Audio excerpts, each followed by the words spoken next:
Hello, it's Friday, January 21, and there's a lot of things that could have gone better on this, like not working so late in the evening and being burnout, but it's going to be fine. I ended up, this joint broke when I put some pressure on it, and then I realized how I had glued that was putting super glue on one half and accelerator spray on the other half to assemble it.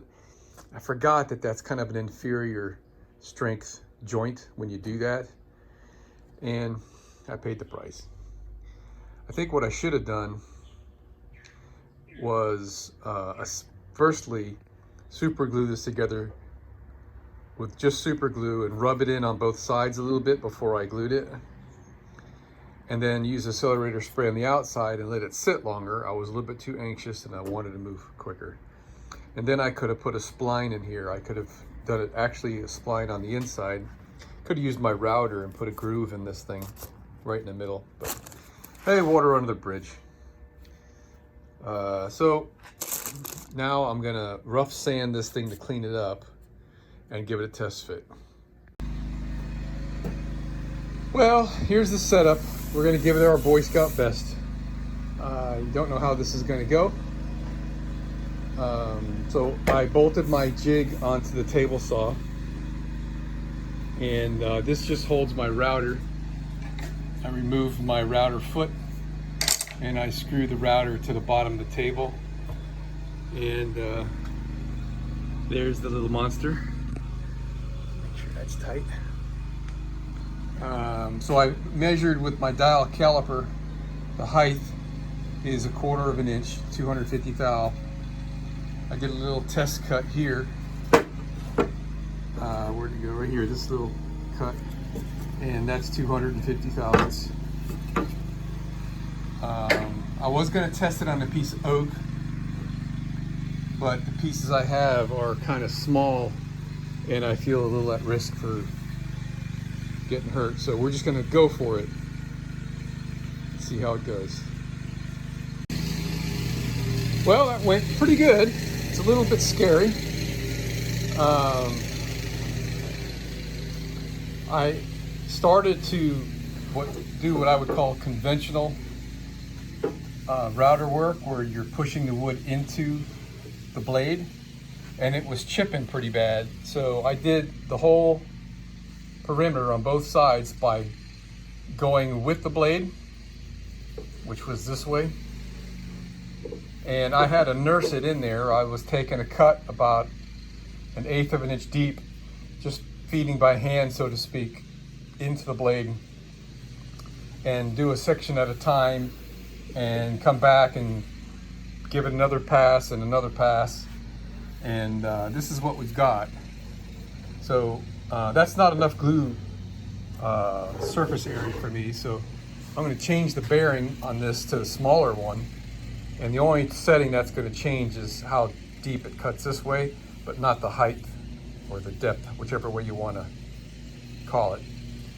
And so if we're successful and come out of this with all of our fingers, this is going to be great. And the next we'll be cutting some little filler pieces that go in here where the supporting latches are going to go, and then lastly the plywood.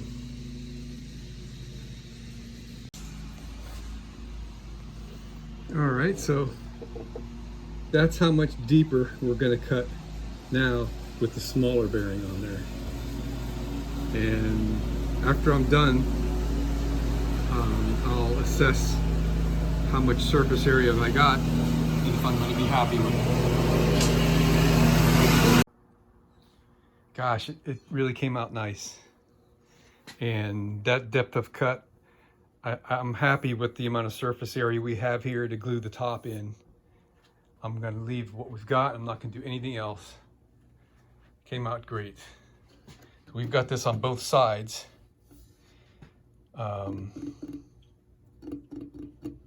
Yeah, that's great. Now let me just figure out what to do next here. I think I need to glue the bottom on next.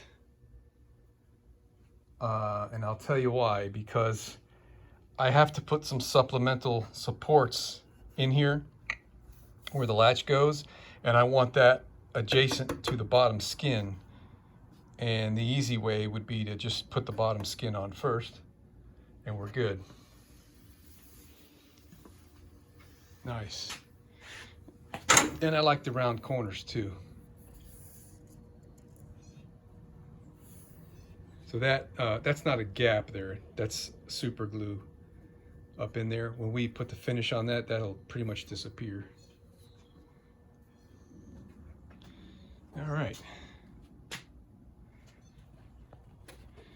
We made some sawdust. I think we'll scoop that up and put that in the compost.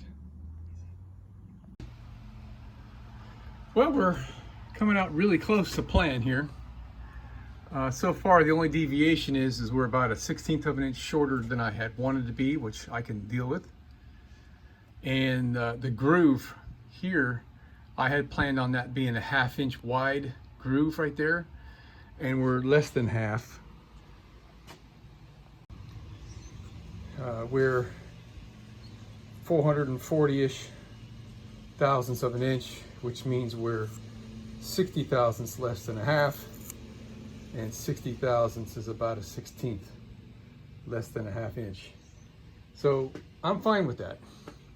But what that means is the size of my plywood that goes in here is no longer what it says on the plan.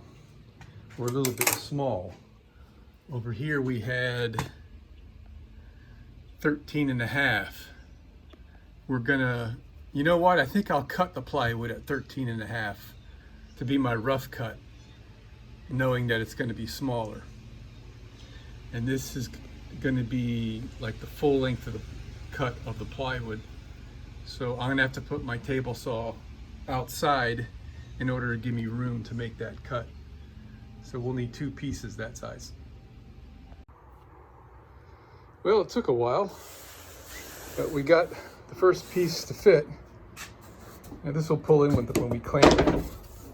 Gotta put some clamps on the side of this. It's the ends that are the critical piece, and they came out pretty good.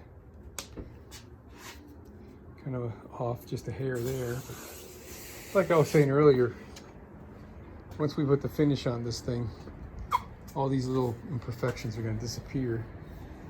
I went and had a super glue a chip that came off here, not realizing I had a pencil line that I just super glued into the freaking wood. So I'm gonna have to sand the shit out of that. This was kind of tough to get this angle right. And this is not an exact 90, so we're bending this a little bit.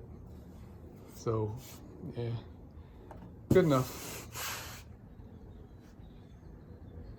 Oh, I was just realizing this is the top, and I should have saved the top piece for last and cut the bottom piece first. That way, if I goofed up anywhere, it wouldn't be visible. And then I could use the bottom piece as a template to cut the top to make it a little easier. But came out good enough. I'm happy with it. I got the top cut, and it fits even better. I mean, the bottom piece cut fits even better than the top, like I thought it might. Now we're working on these reinforcement pieces, and I'll tell you what that's all about. We're going to put these latches on the bottom, and I want to recess them up into the table, and also back. So I'm going to go about as deep as the plywood is thick, which is 1/4 inch. So then we'll just have like the knob poking down. So that means I need to put something here like that. So what I just figured out I can do is I got wax paper sandwiched in between this corner, and I can super glue this piece in the corner to this and to this, and it won't stick to that. Now I'm going to do the same thing down there. And then once we have this piece super glued to this and this, I can put a couple of holes clear through this, and then when it comes time to gluing this whole thing together, I'll be able to put some screws from the bottom up into this piece of wood to give me a good sandwich, and there'll be the wood glue between there.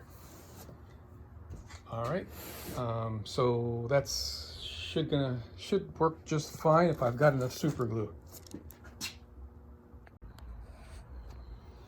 Okay, that glue is drying, curing. So what that does for me is I don't have to glue this and wait overnight for the glue to dry, and then install these, and then install the top. I'm going to be able to do all this in one shot here in just a few minutes. We're going to let this super glue cure just a little bit more, and we're going to fully assemble this thing and clamp it all up, and tomorrow this will be done as far as building it. Okay, let's see how we did. Still gooey there. I'm going to hit that with some more accelerator.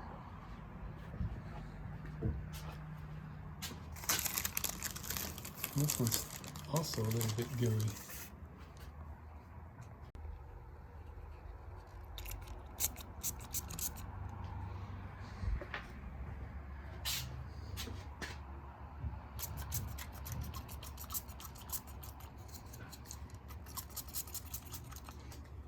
Okay, so that is level enough anyway.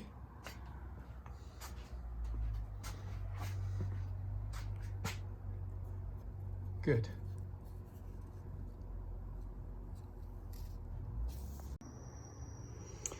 Okay, so this is a dry fit for our clamping, and I pretty much got every clamp in the house over here. Took the clamps off my two vices that are holding those to the table normally, and even drilled a couple holes in the table saw here. I've been actually meaning to do this for a while so I can use toe clamps. And what this does is, my table saw is really pretty flat.